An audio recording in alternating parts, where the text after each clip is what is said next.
सलाम क्लास। जैसा कि आप लोगों को पता है कि केमिस्ट्री में फर्स्ट ईयर की बिल्कुल न्यू बुक आई है और ये इसमें नए किस्म के न्यूमेरिकल भी मौजूद हैं। ठीक है, तो हमारा मेन मकसद है कि विदिन 3 मंथ्स आपको तमाम बुक के न्यूमेरिकल की प्रैक्टिस की जाए। और आपको पता है कि अगर जो भी मॉडल पेपर हो एग्जाम में, मतलब सेक्शन बी जो होता है उसमें न्यूमेरिकल का वेटेज ज़्यादा होता है। तो लिहाजा अगर हम बात करें न्यूमेरिकल की तो फर्स्ट ईयर में चैप्टर नंबर 1 में न्यूमेरिकल है, 1 के बाद 2 में है, 2 के बाद फिर 4 में है, 4 के बाद जो है वो आपके न्यूमेरिकल जो है चैप्टर नंबर 4 में, उसके बाद चैप्टर नंबर आपके 7 में, फिर 9 में, 10 में और 11 में, मतलब मेजॉरिटी चैप्टर्स में न्यूमेरिकल मौजूद हैं। तो हम इसमें मैक्सिमम में चैप्टर में अपने न्यूमेरिकल्स क्या करेंगे, कवर करेंगे। तो हमारा मेन मकसद है पेपर में वेटेज जो ज़्यादा है न्यूमेरिकल का है, तो हम न्यूमेरिकल को साथ साथ क्या करते जाएंगे, पढ़ते जाएंगे हर चैप्टर में। ठीक है भाई, तो आज जो है हम दोबारा से रिवाइज करेंगे चैप्टर नंबर 1 के न्यूमेरिकल। याद करने वाला काम है, आपको एक स्टडी पेपर मिल जाएगा, उससे आप लोग याद करते जाएंगे। ठीक है भाई, तो चैप्टर नंबर 1 के न्यूमेरिकल में सबसे पहले मैं आपको फॉर्मूला बता दूं जो चैप्टर नंबर 1 के न्यूमेरिकल में यूज होंगे।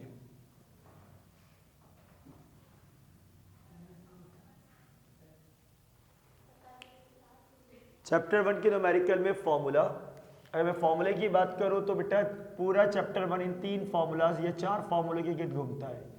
पहला फॉर्मूला बेटा mole equal to mass upon molar mass. ठीक है भाई, दूसरे नंबर पे जो आपका फॉर्मूला है वो है वॉल्यूम एट एसटीपी पर, वॉल्यूम एट एसटीपी पर। इसका फॉर्मूला है volume equal to mole multiply by 22.4 dm³। अच्छा भाई, तीसरा फॉर्मूला है नंबर ऑफ मॉलिक्यूल का या पार्टिकल का। इसका फॉर्मूला आप लोग याद कर लेंगे, मोल मल्टीप्लाई बाय 6.02 10 एक्सपोनेंट 23। तो ये तीनों फॉर्मूलाज हैं चैप्टर नंबर 1 के। इन तीनों फॉर्मूलाज के बाद आपका चैप्टर नंबर 1 रोटेट करता है। अच्छा भाई, अब चैप्टर 1 के न्यूमेरिकल करने के लिए जो पहली चीज आपको आनी चाहिए वो ये कि आपको ये तीनों फॉर्मूले याद होने चाहिए, एक। और दूसरा आपको क्या निकालना चाहिए बेटा, मॉलिक्यूलर मास। सही है, तो अब हम पहली क्लास में क्या सीखेंगे कि मॉलिक्यूलर मास कैसे निकालते हैं, फॉर्मूला मास कैसे निकालते हैं, मोलर मास कैसे निकालते हैं। आपको सपोज कोई फॉर्मूला दिया हुआ है CaCO3। अच्छा, बोर्ड वाला एटॉमिक मास पेपर में दे देते हैं। लाइक कैल्शियम का एटॉमिक मास क्या होता है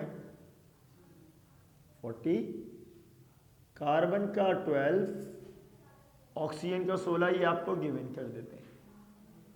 ठीक है भाई, तो अगर मैं इसका मॉलिक्यूलर मास या मोलर मास निकालूं तो मैं कैल्शियम की जगह क्या लिख दूंगा बेटा 40 प्लस, बीच में प्लस, कार्बन की जगह पे क्या आ जाएगा बेटा 12 प्लस ऑक्सीजन ये क्या आ जाएगा 16 मल्टीप्लाई बाय 3, 16 मल्टीप्लाई बाय 3। तो अगर हम इसको सॉल्व करें तो हमारे पास क्या आंसर आ जाएगा टोटल। जी बेटा टोटल करें जल्दी से, क्या आंसर बनेगा। लाइक 40 प्लस 12 कितना हो जाएगा 52,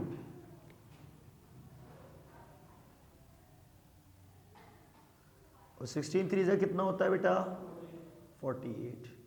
टोटल कितना हो गया,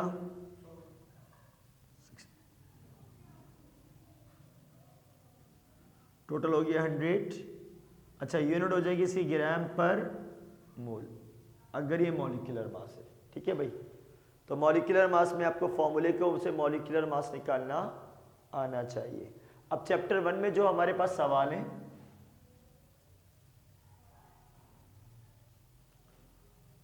वो सवाल कहलाते हैं स्टेचियोमेट्री।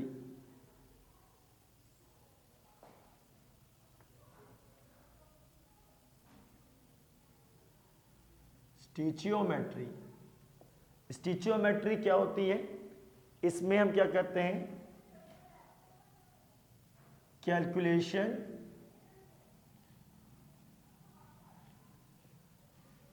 Based on balance chemical equation. ठीक है भाई, ऐसी कैलकुलेशन जो बैलेंस केमिकल इक्वेशन के ऊपर चलती है, ये आपके पास क्या कहलाती है? स्टेचियोमेट्री। ठीक है भाई, अब स्टेचियोमेट्री के न्यूमेरिकल आपने करने हैं, तो अगर आप इन स्टेप को फॉलो करोगे तो कोई भी न्यूमेरिकल है आराम से कर लोगे। स्टेप क्या है स्टेचियोमेट्री के? अगर आपके पास न्यूमेरिकल आ जाए, यानी कि कैलकुलेशन किसकी मदद से होगी? केमिकल इक्वेशन की मदद से। तो स्टेचियोमेट्री को सॉल्व करने का कुछ रूल है। सबसे पहला रूल आपका क्या होगा? नॉर्मली आप डेटा बनाएंगे सवाल का, फिर क्या करेंगे बेटा?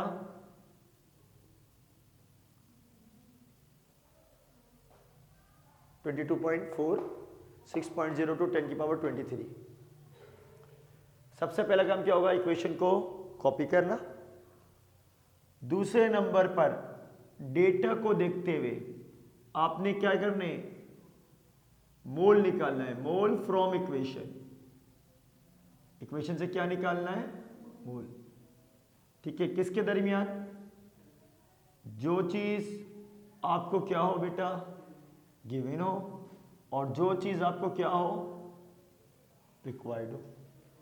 पहला स्टेप क्या करोगे? कॉपी इक्वेशन करोगे।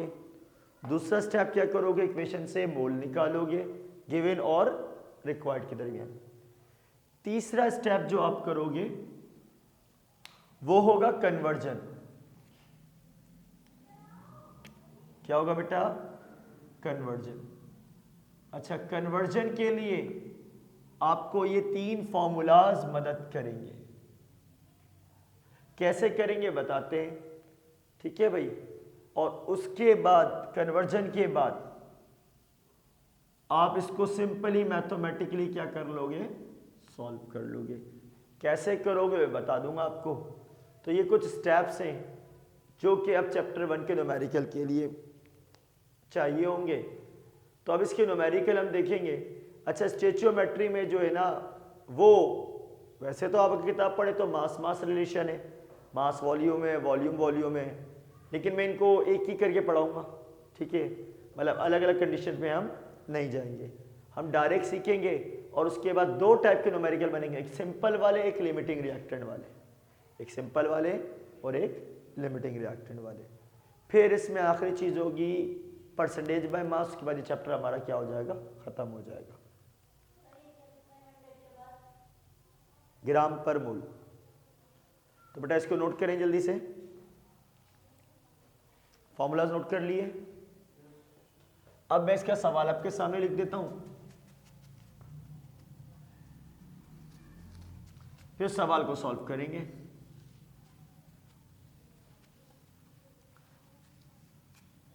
अब सवाल में बेटा पहचान आपने सीखनी है। पहचान क्या सीखनी है? कि मास को, वॉल्यूम को आपको पहचानना आना चाहिए। कैसे पहचानेंगे? यूनिट से। जिस चीज के साथ बेटा ग्राम लिखा हुआ है आपको क्या दी हुई है? मास। और जिसके साथ डीएम क्यूब लिखा हुआ है वो क्या दिया हुआ है आपको? वॉल्यूम।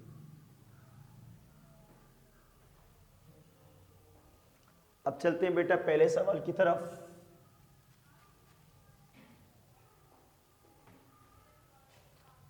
बोलते हैं KClO3 is heated and decompose in KCl and O2।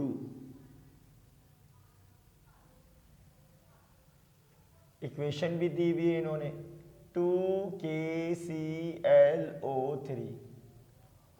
Double arrow 2KCl plus 3O2। पहले तो सवाल हम पूरा लिख लेते हैं। अब आपको बेटा आगे बोलते हैं calculate volume of O2 at STP if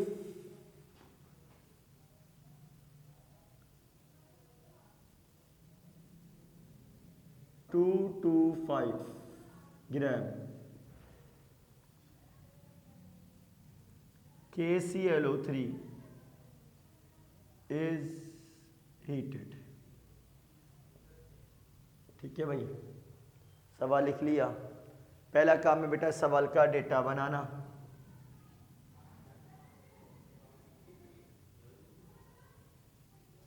data बनाते हैं। चलो बेटा बताओ अब आप लोग कि हमें ये क्या दिया हुआ है, मास। किसका मास? KClO3 का। तो हम लिखते हैं बेटा मास ऑफ KClO3 कितना दिया बेटा? 225 ग्राम। सवाल पे चलते तो बोलते कैलकुलेट, यानी सबसे पहले हमने क्या करा, कॉपी इक्वेशन करी। हमें मास दिया हुआ है और वॉल्यूम निकालना है। मास किसका दिया हुआ है, वॉल्यूम किसका निकालना है। तो step 2, mole from equation given और रिक्वायर्ड। इक्वेशन से मोल निकालेंगे, यानी KClO3 गिवन है, O2 क्या है, रिक्वायर्ड। इसके मोल निकालते हैं। इसके मोल लिखे हुए नजर आएंगे। कितने लिखे हुए? 2। क्या लिख दिया? 2। इसके मोल कितने? 3 मोल। इन दोनों के मोल उठा लिए। सही है भाई, यानी मोल फ्रॉम इक्वेशन निकाल दिया हमने। ये भी हो गया, ये भी हो गया, ये भी हो गया। 3 चेकलिस्ट हो गई, लिखा हुआ था सवाल में। सही है भाई, 2 मोल। अब करना है कन्वर्जन। क्या करना है, इस पर थोड़ा दिमाग लगाए। कन्वर्जन कैसे करेंगे? KClO3 का मुझे सवाल में क्या दिया, मास दिया हुआ है। तो मैं इस मोल को मास में कन्वर्ट करूंगा। किस में कन्वर्ट करूंगा? और मोल को मास में कन्वर्ट करने के लिए मैं क्या करूंगा कि भाई देखो, मोल का फॉर्मूला क्या होता है, मास अपॉन मोलर मास। अगर मुझे इससे मास निकालना है तो मोलर मास डिवाइड हो रहा है, इधर आकर क्या हो जाएगा, तो मास किसके बराबर हो गया, मोल मल्टीप्लाई बाय मोलर मास। ठीक है भाई, तो मैं KClO3 को मास, इसके मोल को मास में चेंज करूंगा। क्यों मास में चेंज कर रहा हूं? क्योंकि इसका मास दिया हुआ है। ठीक है भाई, अब बताओ O2 के मोल को किस में कन्वर्ट करूंगा, वॉल्यूम में। किस में? क्योंकि इसका क्या मालूम करना है, वॉल्यूम का फॉर्मूला तो याद है, क्या होता है कन्वर्ट करने का, मोल मल्टीप्लाई बाय 22.4। ठीक है भाई, तो मैं इसको मास में कन्वर्ट कर रहा हूं, इसको किस में कन्वर्ट कर रहा हूं, वॉल्यूम में। तो बेटा मास में कन्वर्ट करने के लिए मुझे इसका निकालना होगा मोलर मास। तो ये देखिए भाई, KClO3 का मोलर मास मैं अभी आपके सामने निकाल देता हूं। ये पुरानी बात को मिटा दी हमने, लिख लिया था नहीं। KClO3 का मोलर मास, K का दिया हुआ होगा पेपर में, कितना दिया होगा 39, Cl का कितना दिया होगा बेटा 35.5, O का कितना दिया होगा 16 मल्टीप्लाई बाय 3 दिया हुआ होगा। तो इसको अगर टोटल कर लो कैलकुलेटर से तो आपके पास आंसर आएगा 122.5। सही है भाई, तो मैंने मोलर मास कितना निकाला 1225। मुझे मोल को मास बनाना है, मोल को मास बनाना है तो किससे मल्टीप्लाई करना होगा, मोलर मास से। मोलर मास कितना निकाला बेटा मैंने इसका 1225.5।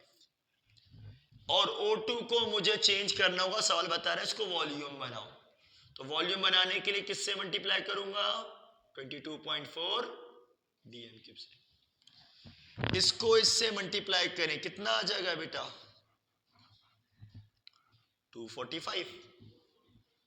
इसको इससे मल्टीप्लाई करेंगे कितना आ जाएगा 67.2 dm³। ठीक, यहां तक की कहानी क्लियर। कन्वर्जन भी डन हो गई, कन्वर्जन समझ में आ गई। सवाल में जिस चीज का मास दिया उसको मास में चेंज करेंगे, मास में चेंज करने के लिए किससे मल्टीप्लाई करेंगे, मॉलिक्यूलर मास से। जिस चीज का वॉल्यूम मालूम करना उसको वॉल्यूम में चेंज करेंगे, वॉल्यूम में चेंज करने के लिए 22.4 से मल्टीप्लाई करेंगे। अब जब मल्टीप्लाई कर ही दिया है, अब वापस चलते हैं।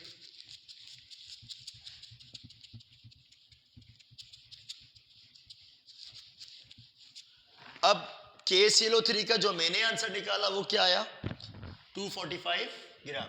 यही बात लिख देता हूं, 245 gram of KClO3 equal oxygen का कितना आया, 67.2 dm cube of O2।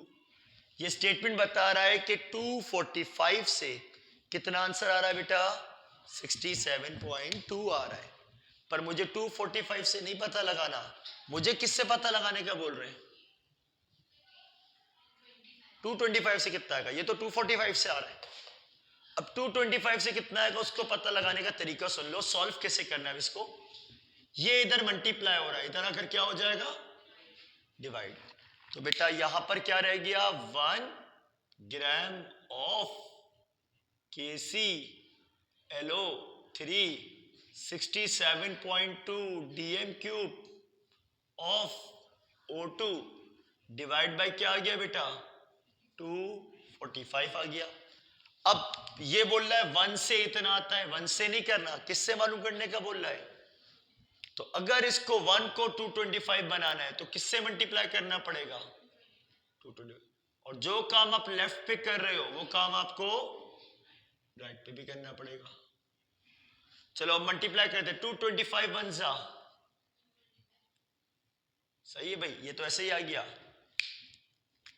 Gram of KClO3, यानी मुझे 225 से पता लग रहा है, इसको इससे क्या कर देंगे और 245 से क्या कर देंगे, बोले बेटा डिवाइड करके क्या आ जाएगा, 67.2 multiply by 225 divide by 245।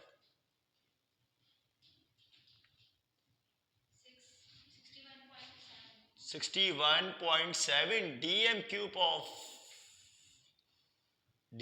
Of O2, ये मेरे पास इसका आंसर आ गया। आखिर में मैं क्या लिख दूंगा इसका रिजल्ट, कि ऑक्सीजन का मुझे मालूम करना था, वॉल्यूम ऑफ O2 निकालना था, वो निकाल लिया। कितना आया, volume of O2 61.7 dm cube.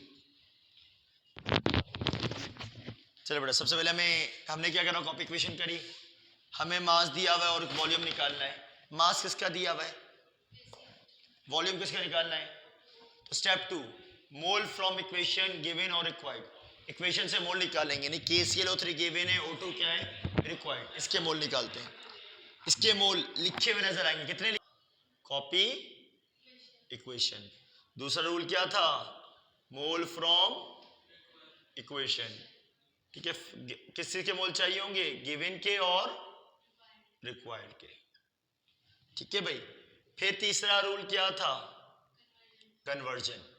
Conversion मुझे डेटा बताएगा, जिस चीज का मास दिया हो मालूम करना हो मास, उसको मास में करोगे। जिस चीज का वॉल्यूम दिया हो वॉल्यूम मालूम करना, उसको किस में चेंज करोगे, वॉल्यूम में। तो इस तरीके से जब आप इसको सॉल्व करोगे तो आपके पास कन्वर्ट होकर आएंगे। कन्वर्ट के बाद स्टेटमेंट बन जाएगा, और स्टेटमेंट के बाद जो वैल्यू गिवन की होगी वो इधर आकर क्या हो जाएगी, डिवाइड। और जिससे मालूम करना होगा उसे दोनों साइड क्या कर देंगे, मल्टीप्लाई, आंसर आ जाएगा। ठीक है, ये स्ट्रेटेजी फॉलो करेंगे तो पूरी स्टिचोमेट्री आपकी खुद ब खुद क्या होती जाएगी, सॉल्व होती जाएगी। कॉपी कर लिया बेटा, समझ में आ गया, तो मसला तो नहीं है इसमें।